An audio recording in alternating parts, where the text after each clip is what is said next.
They're saying we win and we're taking your nation. Do you actually believe them? Do you believe that I have allowed them to steal your nation? Do you believe that I'm actually allowing them to steal another election?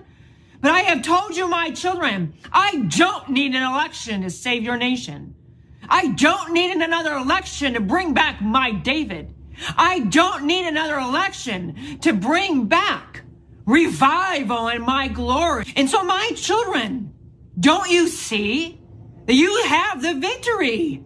You did not lose that day, no matter what your enemies say. That's Prophet Julie Green. We just talked about CNN drinking on air. Maybe she's drinking too. It sounds a little off. Julie Green, the prophet, she's speaking not to God. God is speaking through her. That was God's words there coming through Julie Green. That's according to Julie Green. I guess you can believe the person who's saying that. But of course, the whole point she's making is Republicans losing those midterms. How dare you think that's all I have for America? This is not the end of it. I'm God. You're buying it. It ain't my money, it's yours. But anyways, she apparently has made a name for herself because she's not just some random lady sitting on the couch trying to get some kind of online clout. She's also Doug Mastriano's, his campaign prophet. Let's look at that headline. Political executions are coming is what she's also said. Biden is no longer alive is what she's also said. And Pelosi drinks children's blood. Where have you heard that one before? Is it QAnon or is it God? Or is God QAnon? We still don't know who Q is. Doesn't matter as long as you just say these things and go, those are your enemies. Time to hate, attack, whatever, and mainly give me some damn money. Here's more about her. Green is the head of Julie Green Ministries. That's fitting. She claims that God regularly sends her prophecies, which she posts online through sites like Rumble alongside calls for donations. That's not surprising.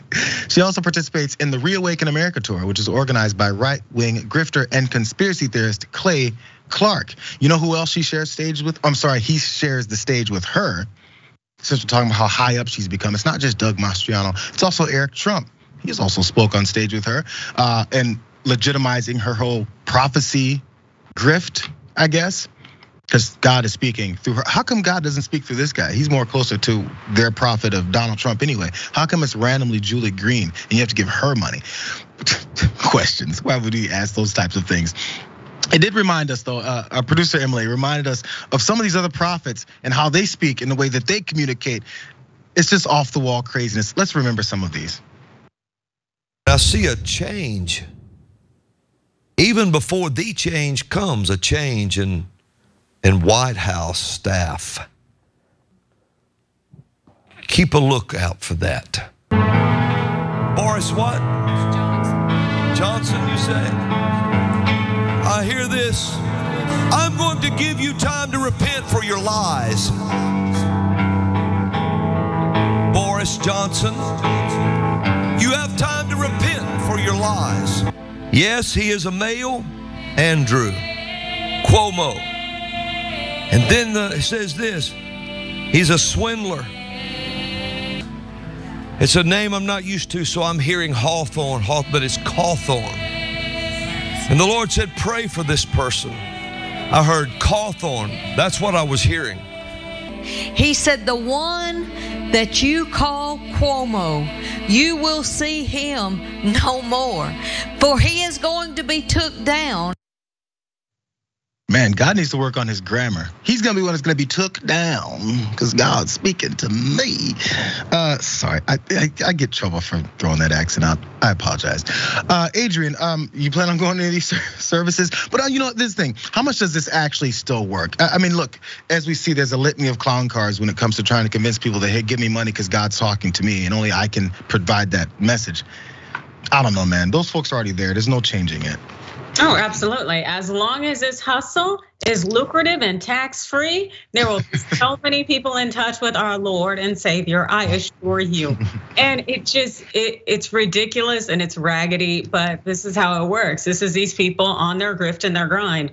And the thing is as much as I'm not big on religion, I love me some spirituality. And I do believe various members have connections to the universe in deeper ways than the rest of us do. At the same time, I can assure you it ain't these folks. I really feel like I have the qualifications to tell you not. It's a hustle, especially when you're rolling up next to Eric Trump. How are you gonna be on stage with a vampire and like, really? Is it Pelosi who's drinking children's blood? That man has no pigmentation whatsoever. You can't tell me he's not been here for centuries.